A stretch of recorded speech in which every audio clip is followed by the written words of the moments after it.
ವ್ಯಕ್ತಿ ಸುತ್ತಮುತ್ತ ಅಲ್ಲೇ ಸುಳಿದಾಡ್ತಾ ಇದ್ದಾನೆ. ಸೊ ಆ ಮಗುನ ನೋಡ್ಬಿಟ್ಟು ಮಾತಾಡಿಸಿ ಆ ಮಗುಗೆ ಪುಸ್ಲಾಯಿಸಿ ಚಾಕ್ಲೇಟ್ ಅನ್ನ ಕೊಟ್ಬಿಟ್ಟು ಕೇಳ್ತಾನೆ, ಯಾರು ಇಲ್ವಾ ಅಂತ. ಮಗು ಹೇಳುತ್ತೆ, ಇಲ್ಲ, ಹೊರಗಡೆ ಹೋಗಿದ್ದಾರೆ ಅಂತ.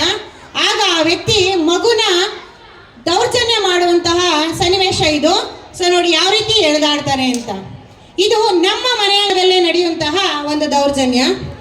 ಹಾಗೆ ಶಾಲಾ ವಿದ್ಯಾರ್ಥಿಗಳು ಒಬ್ಬೊಬ್ಬರಾಗಿ ನಡ್ಕೊಂಡು ಹೋಗ್ತಾ ಇರುವಂತಹ ಸಂದರ್ಭಗಳಲ್ಲಿ ಪುಂಡ ಪೋಖ್ರಿಗಳು ಯಾವ ರೀತಿ ತೊಂದರೆಯನ್ನ ಕೊಡ್ತಾರೆ ಅಂತ ನೋಡಿ. ಶಾಲಾ ವಿದ್ಯಾರ್ಥಿನಿ ಹೋಗ್ತಾ ಇದ್ದಾಳೆ. ಸೊ ಇಬ್ರು ಪುಂಡ್ರು ಕಾರಲ್ಲಿ ಬಂದ್ಬಿಟ್ಟು ಅವಳ ಹತ್ರ ಅಡ್ರೆಸ್ ಕೇಳೋ ನೆಪದಲ್ಲಿ ಆಕೆನ ಎಳೆದು ಕಾರಿಗೆ ಹಾಕೊಳ್ತಾರೆ. ನೋಡಿದ್ರ ಒಂಟಿ ಹೆಣ್ಣು ಮಕ್ಕಳ ಮೇಲೆ ಯಾವ ರೀತಿ ದೌರ್ಜನ್ಯಗಳು ನಡೆಯುತ್ತೆ ಅಂತ. ಹಾಗೆ ಒಂಟಿ ಮಹಿಳೆಯರು ಬಸ್ಗಳಲ್ಲಿ ಪ್ರಯಾಣ ಮಾಡುವಾಗ ಯಾವ ರೀತಿ ದೌರ್ಜನ್ಯ ನಡೆಯುತ್ತೆ ಅಂತ. ಒಬ್ಬ ಮಹಿಳೆ ಬಸ್ ಸ್ಟ್ಯಾಂಡ್ ನಲ್ಲಿ ಬಸ್ಗಾಗಿ ಕಾಯ್ತಾ ಇದ್ದಾಳೆ. ಸೊ ಇಬ್ರು ಪೋಖ್ರಿಗಳು ಬರ್ತಾ ಇದ್ದಾರೆ. ಬಂದ್ಬಿಟ್ಟು ಅವಳನ್ನ ನೋಡ್ತಾರೆ, ಚುಡಾಯಿಸ್ತಾರೆ. ಬಸ್ ಬಂತು, ಮಹಿಳೆ ಬಸ್ ಹತ್ಕೋತಾಳೆ, ಅಲ್ಲೂ ಕೂಡ ಬಿಡೋದಿಲ್ಲ. ಆಕೆ ಹಿಂದೆನೆ ಹೋಗ್ಬಿಟ್ಟು ಟಚ್ ಮಾಡುವಂಥದ್ದು, ಹಿಂಸೆ ಮಾಡುವಂಥದ್ದನ್ನ ಮಾಡ್ತಾರೆ. ನೋಡಿದ್ರ ಈ ರೀತಿಯಾಗಿ ಹಿಂಸೆಗಳನ್ನ ಮಾಡುವಂಥದ್ದು, ದೌರ್ಜನ್ಯಗಳನ್ನ ನಡೆಯುವಂಥದ್ದು ನಮ್ಮ ಮಹಿಳೆಯರ ಮೇಲೆ ನಡೀತಾನೆ ಇದೆ. ಇದು ಕೇವಲ 1-2 ಮಾತ್ರ ಅಲ್ಲ, ತುಂಬಾ ದೌರ್ಜನ್ಯಗಳು ಇದೇ ರೀತಿ ನಡೆಯುತ್ತೆ. ಆದ್ರೆ ನಾವಿಲ್ಲಿ ಕೇವಲ ಕಿರುಚಿತ್ರಗಳ ಮೂಲಕ 1-2-3 ತೋರಿಸಿದ್ದೇವೆ.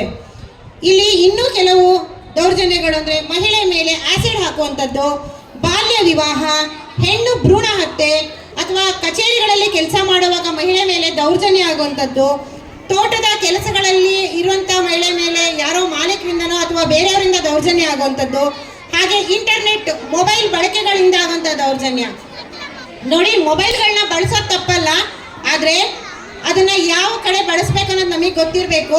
ಯಾವ ರೀತಿ ಅಂತಂದ್ರೆ, ಎಲ್ಲಾದ್ರೂ ನಾವು ಡ್ರೆಸ್ಸಿಂಗ್ ರೂಮ್ಗಳಲ್ಲಿ ಅಥವಾ ಎಲ್ಲಾದ್ರೂ ಇದರಲ್ಲಿ ಶೌಚಾಲಯಗಳಲ್ಲಿ ಮೈಕ್ರೋ ಕ್ಯಾಮ್ರಾಗಳನ್ನು ಅಳವಡಿಸಿರ್ತಾರೆ. ಅದನ್ನ ದಯವಿಟ್ಟು ಸೂಕ್ಷ್ಮವಾಗಿ ಗಮನಿಸ್ಬಿಟ್ಟು ಅದನ್ನ ಅಲ್ಲೆಲ್ಲೂ ಯಾವುದೇ ರೀತಿಯಾದ ಫೋಟೋಗಳನ್ನ ತೆಕ್ಕೊಳ್ಳೋದು ಆ ಥರದ್ದನ್ನೆಲ್ಲ ಮಾಡ್ಕೊಳಕ್ ಹೋಗ್ಬಾರ್ದು. ಈ ತರ ಕೇಸ್ಗಳಿಂದಾಗಿ ನಮ್ಮ ಸುತ್ತಮುತ್ತಲುಗಳಲ್ಲೇ ಆತ್ಮಹತ್ಯೆ ಪ್ರಕರಣಗಳು ಕೂಡ ಜಾಸ್ತಿ ಆಗ್ತಾ ಇದೆ. ಸೊ ಇಂಥದಕ್ಕೆ ನಾವು ಯಾವತ್ತೂ ಆಸ್ಪದವನ್ನ ಕೊಡಬಾರ್ದು. ಎಲ್ಲದನ್ನು ಕೂಡ ನಾವು ಪ್ರೊಟೆಸ್ಟ್ ಮಾಡಬೇಕು. ಸೊ ನಮಗೆ ಇದಕ್ಕೆ ಅಂತಾನೆ ಒಂದಷ್ಟು ಸಹಾಯವಾಣಿಗಳಿದೆ.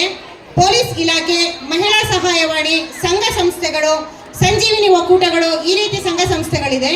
ನಿಮಗೆ ಅತಿ ತುರ್ತು ಸಹಾಯ ಬೇಕು ಅಂತಂದ್ರೆ 112 ಇದು ಪೊಲೀಸ್ ಸಹಾಯವಾಣಿ 112. ಅದೇ ರೀತಿ ಮಹಿಳಾ ಸಹಾಯವಾಣಿ 181, ಹಾಗೆ ಮಕ್ಕಳ ಸಹಾಯವಾಣಿ 1098. ಈ ತರ ಸಮಸ್ಯೆಗಳನ್ನ ನಾವು ಹೇಳಿದಾಗ ಅವರು ಅದನ್ನ ಗೌಪ್ಯವಾಗಿಟ್ಟು ನಮ್ಮನ್ನ ಎಷ್ಟು ಸುರಕ್ಷಿತವಾಗಿ ಇಡಬೇಕೋ ಅಷ್ಟು ಸುರಕ್ಷಿತವಾಗಿ ನಮ್ಮ ಸಮಸ್ಯೆಗಳನ್ನ ಪರಿಹಾರವನ್ನ ಕೊಡ್ತಾರೆ ಅಂತ ಹೇಳ್ತಾ ಇದ್ದೀನಿ. ಸೊ ಇದ್ರ ಜೊತೆಗೆ ಲಿಂಗತ್ವ ಆಧಾರಿತ ದೌರ್ಜನ್ಯದ ಬಗ್ಗೆ ಅರಿವು ಮೂಡಿಸುವುದಕ್ಕಾಗಿ ಗೌರ್ಮೆಂಟ್ ಪ್ರೌಢಶಾಲೆಯಲ್ಲಿ ಒಂದು ಕಾರ್ಯಕ್ರಮವನ್ನು ಆಯೋಜಿಸಲಾಗಿತ್ತು. ಆ ಕಾರ್ಯಕ್ರಮದಲ್ಲಿ ಆಟೋಟ, ಪ್ರಬಂಧ ಹಾಗೂ ಆಶುಭಾಷಣ ಸ್ಪರ್ಧೆಯನ್ನು ಏರ್ಪಡಿಸಲಾಗಿತ್ತು. ಸೊ ಆ ಕಾರ್ಯಕ್ರಮದಲ್ಲಿ ಗೆದ್ದಂತ ವಿದ್ಯಾರ್ಥಿಗಳು ಪ್ರೈಸ್ ತಗೊಳಕ್ ರೆಡಿ ಇರಬೇಕು.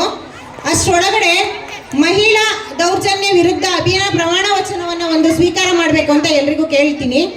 ದಯವಿಟ್ಟು ಎಲ್ಲ ಹೆಣ್ಮಕ್ಳು ಸಹ ಅಥವಾ ಎಲ್ಲರೂ ಎದ್ದು ನಿಂತು ಬಿಟ್ಟು ಪ್ರಮಾಣವನ್ನ ಸ್ವೀಕಾರ ಮಾಡಬೇಕು.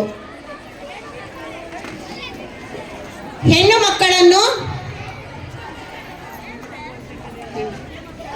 ಉತ್ತಮ ಯೋಚನೆ, ಜ್ಞಾನಗಳನ್ನು ಅಳವಡಿಸಿಕೊಳ್ಳುವ ಅಭ್ಯಾಸವನ್ನು ನಾವು ಪ್ರಚಾರಪಡಿಸುತ್ತೇವೆ. ನಾವು ನಮ್ಮ ಕುಟುಂಬದಲ್ಲಿ ಗಂಡು ಮತ್ತು ಹೆಣ್ಣು ಮಕ್ಕಳನ್ನು ಸಮಾನ ದೃಷ್ಟಿಯಿಂದ ನೋಡಬೇಕು.